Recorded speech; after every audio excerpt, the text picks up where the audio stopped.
नमस्कार, राष्ट्रबोध से मैं पवन केसवानी। जहां मूर्खों का मंच होता है वहां हर कोई सरपंच होता है। केंद्रीय प्रवर्तन निदेशालय यानी ईडी ने छत्तीसगढ़ के शराब घोटाले की जांच करते हुए अदालत के सामने स्पष्ट किया है, शराब घोटाले मामले में सर्वोच्च स्तर पर चेतन बघेल ही नीतियों को निर्धारित कर रहे थे। कलेक्शन, चैनलाइजेशन और वितरण का काम वही देख रहे थे। इन्हीं कारणों से उनकी 61 करोड़ 20 लाख रुपए की चल अचल संपत्ति जब्त की गई है, जिसमें 60 करोड़ के तो 364 आवासीय प्लॉट के अलावा कृषि भूमि है और करीब 1.25 करोड़ के फिक्स डिपॉजिट और दूसरी चल संपत्तियों को जब्त किया है। आज की तारीख में बीते 18 जुलाई से यदि चेतन बघेल जेल में है तो उसका सिर्फ एक कारण है कि भूपेश बघेल चूंकि मुख्यमंत्री थे, उनका वरद हस्त प्राप्त था और चेतन बघेल उनके इकलौते पुत्र थे। जिस घोटाले से जुड़े हुए मजबूत सबूतों को ईडी ने अदालत के सामने रखा है, उन्हीं के आधार पर चेतन बघेल जेल में है। नीचे की अदालत से लेकर सुप्रीम कोर्ट तक चेतन बघेल को कोई राहत नहीं मिल रही है। और तो और उस समय की सरकार की जिस शराब घोटाले को ईडी ने करीब 2500 करोड़ का बताया है और राज्य की ईओडब्ल्यू ने 3200 करोड़ का घोटाला बताया है, इस मामले में भूपेश बघेल के बेहद करीबी मंत्री कवासी लखमा भी बीते 15 जनवरी से जेल में हैं। ऐसे में आप सोचिए, क्या भूपेश बघेल जब मुख्यमंत्री थे, क्या उनको पता नहीं होगा कि छत्तीसगढ़ में किस तरह से एक समानांतर शराब नीति चल रही है, जिसकी वजह से छत्तीसगढ़ में हजारों करोड़ की लूट मची हुई थी। अब जब ईडी ने शराब घोटाले की जांच पड़ताल के बाद चेतन बघेल की संपत्ति को अटैच किया, आज की तारीख में छत्तीसगढ़ में जिस तरह का माहौल निर्मित किया गया है या यूं कहा जाए करवाया गया है, जाति के आधार पर लोगों को बांटने और देश को कमजोर करने की जो कोशिश हो रही है, उस माहौल को समझते हुए भूपेश बघेल ने जो ट्वीट किया है, उनके शब्दों पर आप गौर करें। बेटे चेतन बघेल की संपत्ति अटैच होने पर भूपेश बघेल ने लिखा है, सब जब्त कर लो, छत्तीसगढ़ मातारी जब्त,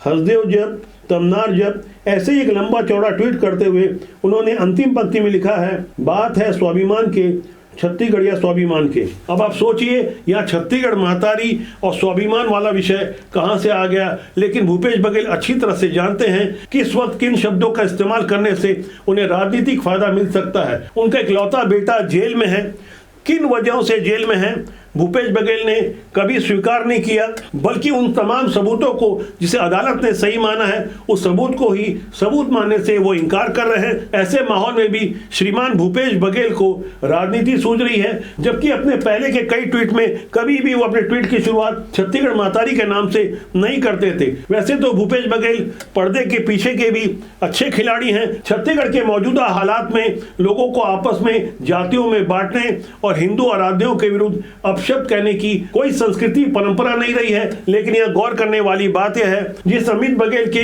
गलत और अपमानजनक व्यक्तियों के कारण छत्तीसगढ़ का माहौल खराब हुआ है, उन्हें भगोड़ा घोषित करते हुए 5000 का इनाम भी घोषित किया गया है। उन्हीं अमित बघेल के कुछ पुराने वीडियो ट्रेंड करवाए जा रहे हैं। लोग बड़ा प्रश्न खड़ा कर रहे हैं कि छत्तीसगढ़ में मिशनरियों का धर्मांतरण का जाल फैलते जा रहा है, जहां छत्तीसगढ़ की अस्मिता और संस्कृति पर सीधे आघात पहुंचाया जा रहा है। छत्तीसगढ़ में लव जिहाद की घटनाएं बढ़ रही है, जिनकी वजह से बीरनपुर में भुवनेश्वर साहू की हत्या हुई थी। हालांकि हत्या की वजह 2 बच्चों के झगड़ों को बताया गया, लेकिन अमित बघेल की ओर से कभी भी लव जिहाद और धर्मांतरण के विरुद्ध एक शब्द नहीं बोला गया। ऐसा क्यों किया गया, इसे समझाने के लिए उनका एक पुराना वीडियो सोशल मीडिया में तेजी से वायरल हो रहा है। रमजान के महीना चला थे, हमार छत्तीसगढ़िया मुस्लिम भाई मल्ला भी मैं रमजान के महीना के पावन अवसर में बहुत बहुत बधाई देवत हो।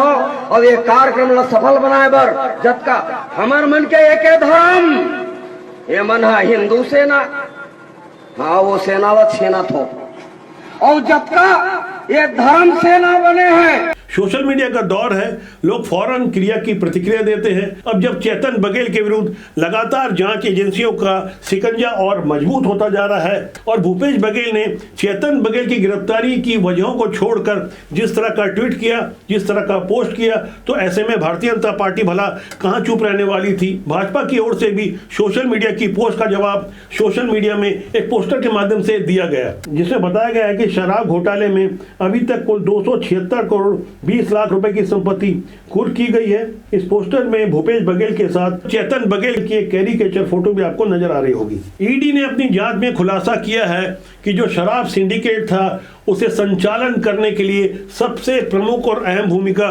चेतन बघेल की ही थी।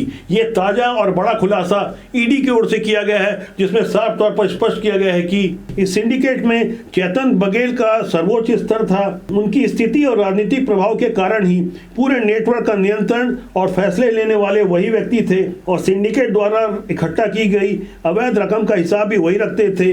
कलेक्शन, चैनलाइजेशन और वितरण से जुड़े प्रमुख फैसले उन्हीं के डायरेक्शन पर लिए जाते थे। चेतन बघेल को जिन कारणों से गिरफ्तार किया गया है और भूपेश बघेल का जिस तरह से व्यवहार है, उसे देखकर ऐसा लगता है कि राजनीति वाकई बहुत निष्ठुर होती है और यहाँ संवेदनाओं का, भावनाओं का कोई मोल नहीं होता। भूपेश बघेल लगातार ये जताने की कोशिश कर रहे हैं कि वो बिल्कुल डर नहीं रहे हैं, उन्हें कोई फर्क नहीं पड़ा है, जबकि कोई आम आदमी होता तो नैतिकता के आधार पर स्वीकार करता कि उन्हीं की वजह से आज उनके इकलौते बेटे को जेल जाना पड़ा। यदि भूपेश बघेल का हाथ उनके सर पर नहीं होता तो क्या छत्तीसगढ़ में इतना बड़ा शराब घोटाला होता? ऐसे में आप सोचिए, एक पुराना आबकारी मंत्री जिसके विरुद्ध सबूत मिले हैं कि 2 करोड़ रुपए उसे मंथली मिला करते थे, ये दावा ईडी और ईओडब्ल्यू की ओर से किया जा रहा है। लगातार सबूत प्रस्तुत किए जा रहे हैं। तभी तो बीते 15 जनवरी से जो कवासी लखमा जेल में है और 18 जुलाई से चेतन बघेल जेल में है, उनकी जमानतें नहीं हो रही है। ईडी की जांच ईओडब्ल्यू द्वारा दर्ज की गई एफआईआर के आधार पर आगे बढ़ती है, जिसमें आईपीसी और भ्रष्टाचार निवारण अधिनियम 1988 की धाराएं लगाई गई है। ईडी ने जांच के आधार पर जो पुख्ता सबूत जुटाए हैं उसमें बताया है कि चेतन बघेल ने शराब घोटाले से कमाई गई रकम को अपने रियल एस्टेट बिजनेस में लगाया, उसे वैध संपत्ति का रूप दिखाने की कोशिश की। यह पैसा उन्होंने अपने ही घर की फर्म MS बघेल डेवलपर्स के अंतर्गत संचालित प्रोजेक्ट विट्ठल ग्रीन में लगाया, जिसके बाद ईडी रायपुर के जोनल कार्यालय ने बीते 10 नवंबर को मनी लॉन्ड्रिंग निवारण अधिनियम यानी PMA-LA 2002 के प्रावधानों के अंतर्गत छत्तीसगढ़ शराब घोटाले में कमाई गई रकम को अवैध मानते हुए चेतन बघेल की 61 करोड़ 20 लाख रुपए की संपत्तियों को अस्थायी रूप से कुर्क यानी अटैच कर लिया है। वैसे इस मामले में यह गहराई से समझना होगा कि ईडी ने 10 मार्च 2025 को भूपेश बघेल के घर पर जब शराब घोटाले मामले में छापेमारी की थी, उस तारीख से लेकर 18 जुलाई तक चेतन बघेल की गिरफ्तारी नहीं हुई। लेकिन इस 18 जुलाई के करीब 10 दिन पहले पप्पू बंसल की गिरफ्तारी होती है, पूछताछ होती है और पप्पू बंसल द्वारा दिए गए शुरुआती सबूतों के बाद चेतन बघेल की मुसीबतें बढ़ जाती है। पप्पू बंसल के बारे में एक बात पूरी तरह स्पष्ट हो गई है कि वो भूपेश बघेल की परछाई की तरह थे, उनके घर के सदस्य की तरह थे। जब भूपेश बघेल मुख्यमंत्री थे तो विधायकों को भी यदि भूपेश बघेल से मिलना होता था तो गेट में दरबान की तरह खड़े हुए पप्पू बंसल से अनुमति लेनी होती थी। कई विधायक नाराज होकर इसकी शिकायत उस समय के मुख्यमंत्री भूपेश बघेल से किए, लेकिन भूपेश बघेल ने साफ तौर पर समझा दिया कि पप्पू मेरा भाई है। उसी भाई ने जो सबूत पेश किए उन्हें लेकर भूपेश बघेल खासे नाराज हैं। तभी तो जब 18 जुलाई को चेतन बघेल की गिरफ्तारी हुई तो उन्होंने अपनी पहली प्रेस कॉन्फ्रेंस में साफ तौर पर स्पष्ट कर दिया कि पप्पू बंसल भी तो आरोपी हैं, उनके विरुद्ध भी तो वारंट था। ऐसे में पप्पू बंसल की निशानदेही और उनकी गवाही और दिए गए सबूतों के आधार पर चेतन बघेल की गिरफ्तारी क्यों हो रही है। लेकिन वो यहाँ बताना भूल गए, वो सबूत इतने पुख्ता और मजबूत थे जहाँ से चेतन बघेल का बच पाना बहुत मुश्किल था।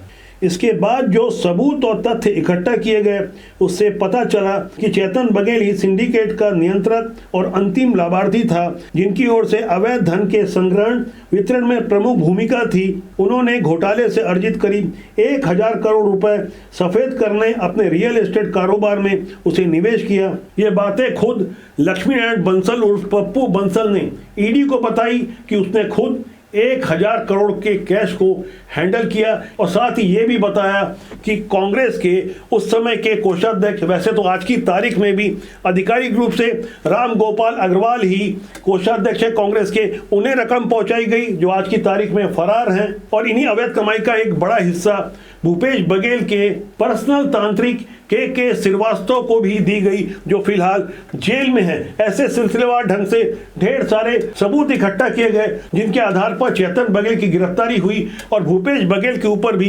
गिरफ्तारी की लगातार तलवार लटक रही है। वैसे तो चेतन बघेल के विरुद्ध कोल घोटाले और महादेव घोटाले वाले कुछ मामलों को लेकर भी गंभीर आरोप लगाए गए हैं। वैसे ही आरोप जो उनके पिता भूपेश बघेल पर लगे हैं, भूपेश बघेल के विरुद्ध तो बाकायदा महादेव सट्टा वाले मामले में एफआईआर भी दर्ज है। अब आप सोचिए, भूपेश बघेल के विरुद्ध इतने सारे आरोप हैं, ढेर सारे घपले घोटालों के वो आरोपी हैं, इसके बावजूद कांग्रेस उन्हें बिहार में कांग्रेस का पर्यवेक्षक बनाकर भेजती है। अब आप सोचिए, जब भूपेश बघेल जैसा कोई राजनेता बिहार में अपने कामों के आधार पर वोट मांगने जाए, कांग्रेस के लिए माहौल बनाने जाए, पर्यवेक्षक के रूप में काम करे, तब पहले से कहीं ज्यादा जागरूक हो चुकी जनता के सामने कांग्रेस और उनके प्रत्याशियों की क्या इमेज रही होगी।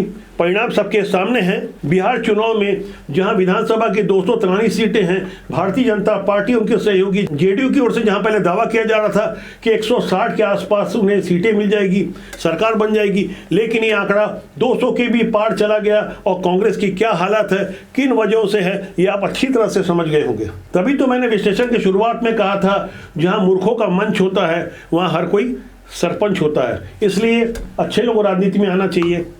राजनीति बुरी नहीं होती, उसमें काम करने लोग अच्छे या बुरे होते हैं। जब तक अच्छे लोग सिस्टम से नहीं जुड़ेंगे, देश और समाज का भला कैसा होगा। आप कोशिश करें, वो आपको आने से रोकेंगे, लेकिन दृढ़ संकल्प होगा तो आपको कोई नहीं रोक सकता। जहां चाह होती है वहीं राह होती है। नमस्कार।